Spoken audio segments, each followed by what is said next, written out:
Hey guys, and welcome back to He Watches Me. There is now a second ending to this game, so I'm curious to see what it is. It's only been half the day and my nerves were getting the best of me. There was no way I could eat lunch, so I stayed in the classroom. At least if I stayed here, I know I wouldn't run into him in the lunchroom. Sarah? Jessica must have seen I remained in my seat and came over to check on me. Her expression clearly said that she was worried for me. And I asked her to walk me home. I hadn't told her why, just that I wanted to chat with her more, and she took it at face value, or so I thought. But I knew she could tell something was bothering me now. You okay? Her hand gently landed on my shoulder. I knew there was no use hiding it anymore. No, not really. I shook my head slowly as I answered. What's wrong? Is there any way I can help you? She really was an angel. But I didn't want her to get involved in this, just in case Tyler really was planning on hurting me. There was no way I could live with Jessica getting hurt too. So I told a half-truth. I'm really scared. Her brow furrowed in confusion before I continued. I feel like someone's been following me lately. Following me home. That's the real reason why I asked you to walk with me part of the way home, actually. She stared at me for a moment before closing her eyes. Then she dug her phone out of her pocket and began tapping away at something. Have you heard of these absent women walking alone at night? I blinked, a bit surprised. That hadn't occurred to me. I vaguely remember seeing an awareness ad somewhere online about one of them, but it had been so long ago that it never came to mind. She pulled her chair over and sat next to me, showing me her screen. Here, look at this. The app she pulled up looked simple overall. It gave instructions on the main screen and had an option to go to the screen for when you need help below it. I guess so that you didn't accidentally activate it. Basically, you keep your thumb on the screen during a situation where you feel in danger. If the thumb leaves the screen, it waits a bit before sending your location and a distress message to someone in your contacts. The user determines how long the wait is, but there are presets available for 1, 3, 5, or 10 minutes. If I were to use this, there are no real guarantee that would help or arrive on time. I could very easily be hurt before anyone got to me. That thought made me shudder and let's get that. At the very least, this will help me know help is on the way, should I need it. Alrighty, we're going to meet Tyler. Close my eyes, taking in a deep breath, and slowly let it out. If I'm able to keep control of myself, then there's a good possibility that, should you do something to me, that I might be able to prevent another incident. And then again, the threat of danger is what caused it last time. It was the first time I slipped into an episode, and I hope it's the only time that ever happened. I never want to relive what happened that day. I was practically out of my mind during the whole ordeal, and only remember bits and pieces of it. It was awful. And that poor kid, A hand softly landed on mine under the desk, and I opened my eyes, looking over to Jessica. She was staring at me, and I realized I hadn't said anything this whole time. This looks like it can help. She smiled. I hope so. At the very least, know that I'll come to your side no matter what time of day it is. She straightened her back, puffing at her chest like a hero. If I get an alert, I'll find you immediately. Got it? Try to say, what an angel. What an angel. I smiled at her and laced my fingers with her. Gosh, she really is like an angel. Thank you so much. I don't know, I can hear my throat clenching up. I don't want to cry right now. Not when I'm feeling so relieved to have her support. I quickly closed my eyes, not wanting the tears to fall, and I felt Jessica scoot closer to me. Her hand moved to carefully hold the back of my head, and the next thing I know, I felt lips pressed against my temple. Oh. My eyes flew open then, not quite believing what I was feeling.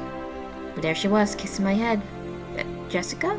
I stammered out her name a bit louder than I expected, making the both of us jump, but she didn't move from where she was. It's a protection charm. What? Though I couldn't see her face, I could hear how flustered she was as her voice shook lightly. I don't want you to go anywhere unprotected, so I'm casting a spell. As your guardian angel.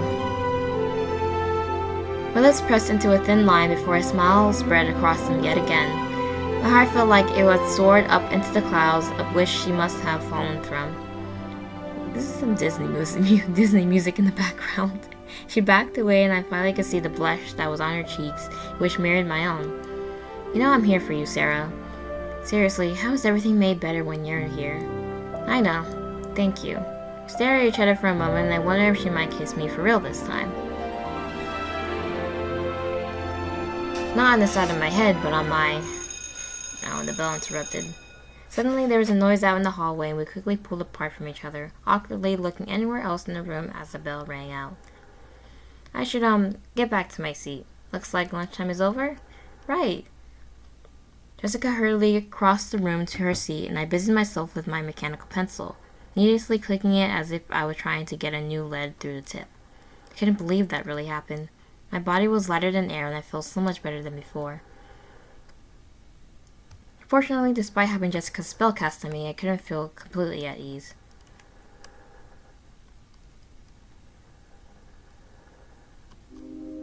This was excruciating. Not only was my stomach twisting from the thought of the no from the planned meeting, but the staring hasn't let up at all. It was as if he was tearing my skin away, layer by painful layer. I felt so exposed under his gaze. I just want him to stop. Please, just stop. Stop it. Stop it. Stop staring at me. I turned my head quickly, fearing and anticipating our eyes to meet, but they did not. His head was down, just like every other time I tried to catch him staring at me. Down. Facing his test paper as he scribbled something. Yet it still feels like his eyes are on me. I stared at him just as he had stared at me before, watching as his pencil moved with every scritch against the paper. Scritch, scritch, scritching away his calculations and conclusions. Scritch, scritch, scritch. He picked up his eraser. Squinch, squinch, squinch. Sounds were grating to my ears, but I can only focus on them and them alone.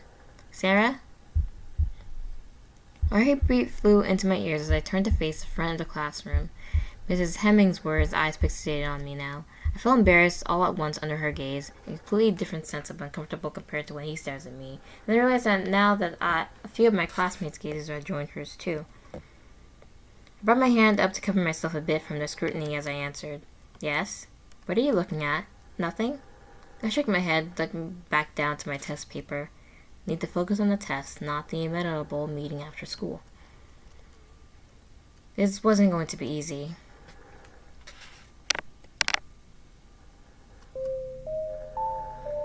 I don't know about this. I pulled out my phone, checking it for the upteenth time, and read over the instructions for the app I downloaded with Jessica yet again. Just keep my finger on the button, that's all I needed to do. Check my phone for the umpteenth time, reading over the instructions for the app I downloaded at lunch yet again.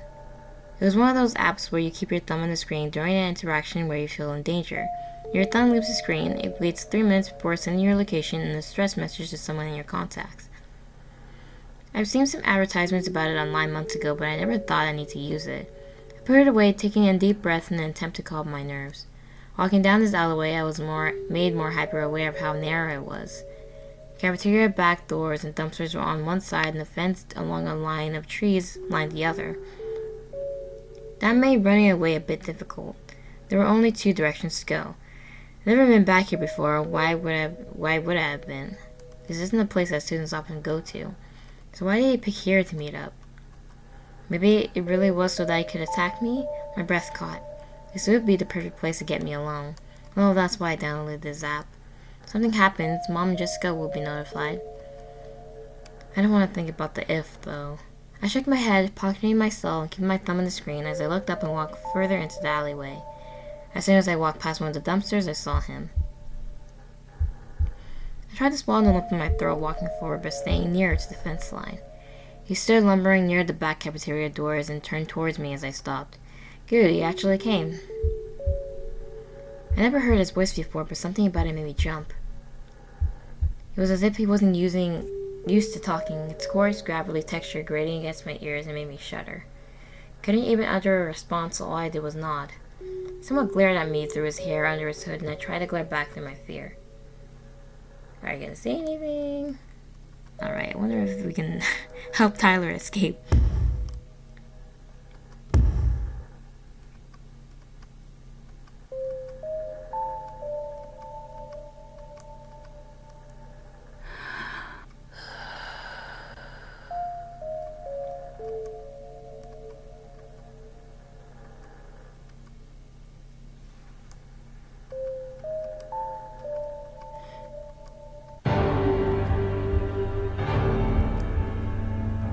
Why Tyler asked me in like such a isolated part of the school. I'm so weird.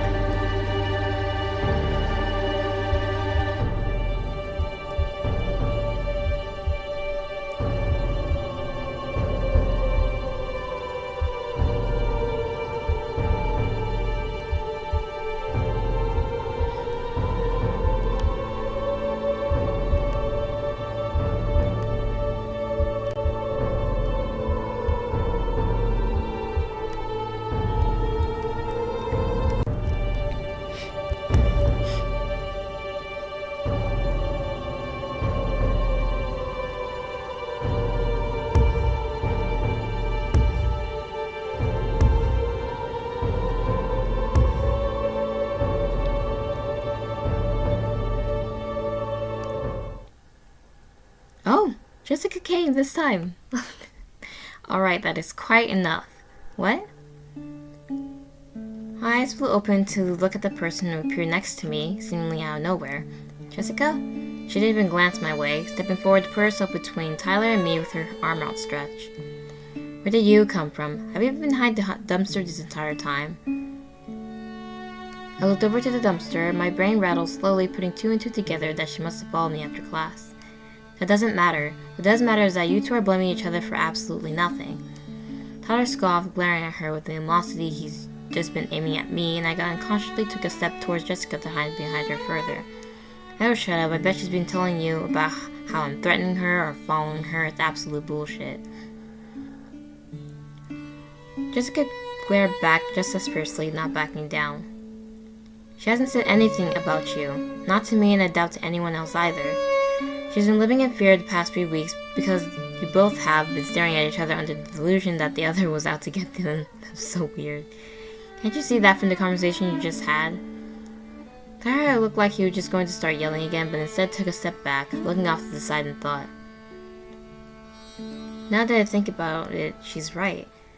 All that we said to each other just now, he hasn't been following me home. He hasn't been watching me, but I remember feeling his eyes on me every day. I closed my eyes, trying to think back to the last time I actually caught him staring. Every time I looked over to him, his head was down though. Was I just imagining it? Tyler? His head shut up, and though he was glaring at me, it wasn't anywhere near as intense as it was before. You haven't been watching me, right? He let out a sharp sigh. Of course not. Where would I be? I just kept noticing you staring at me and wondered what the hell that I did. Jessica reached behind her and took hold of my hand as she continued. I was so thankful for her support. Then you start spouting nonsense like I've been following you home.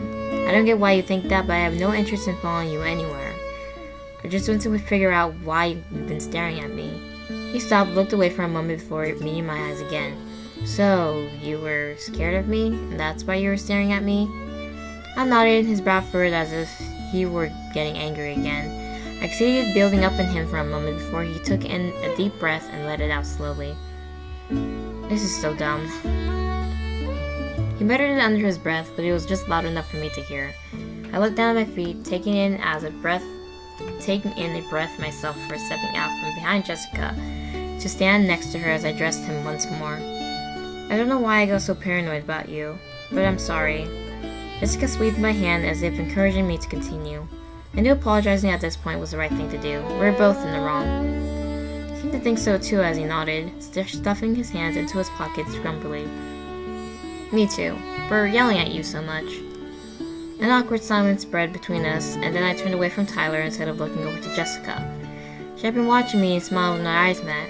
Her hand moved to lace our fingers together, and I could feel a smile of my own forming too. Feel better now? I nodded. Thank you. I was so scared that I wasn't registering any of what he said. I just heard and felt anger. Her other hand came up to cup my face, thumb lightly brushing the back and forth over my cheek. That's why I came out. That, and I couldn't keep back while he was practically screaming at you. She glanced up over at Tyler, and he simply cleared his throat before speaking up. I just get a lot of shit for being, well, the quiet kid in the back of the room. He looked at me. Guess I was taking it all on you. A rueful smile crossed his lips. Sorry again. Just stop staring at me, okay? I nodded, agreeing. He had more than enough of this misunderstood gawking between us. He looked satisfied with that and turned towards the other direction. Bye then. And with that, he left. Jessica watched him go. Oh. As soon as he was out of her sight, her arms... Oops. I practically set her frozen for a moment before slowly hugging her back as she let out the deepest sigh I ever seen. The Disney music is back. Jeez, that was stressful. I couldn't see her face, but the relief in her voice was obvious. You were so afraid of someone following you and so secretive about this weird meeting that I had to see what was happening. She pulled back to look at me. I'm glad I did. It looked like you were about to have a panic attack and collapse in on yourself. Her hand returned to my cheek, but this time it was to lift my face as she looked over my expression with concern. You sure you're okay? My hand landed on hers as I smiled. I don't know if it showed on my face, but my heart felt so full with her being here. My spirit lifted with every little touch and gesture. Of course I'm okay. You're here. Jessica's smile grew even wider and I gave a small laugh. I can't believe you actually came to my rescue. I told you I would, didn't I? I laughed again, grinning so wide my face almost hurt. He took a step back, gently lifting my hand towards her face. After all, her lips brushed against my knuckles and my breath caught in my throat. I'm your guardian angel. For real or no? At least this was a good ending. She didn't freak out. Ending 2 out of 2, my angel. Oh. Look, the extras menu now. Alright, and that's the end of He Watches Me. It was all a big misunderstanding. But how did she not realize? She was just scared of him just because he was quiet and just sitting in the back of the class, so she made up her own little story in her head that he was watching her. Overall, I like that ending. Even though it was a bit, I don't know, crazy for a bit. But yeah.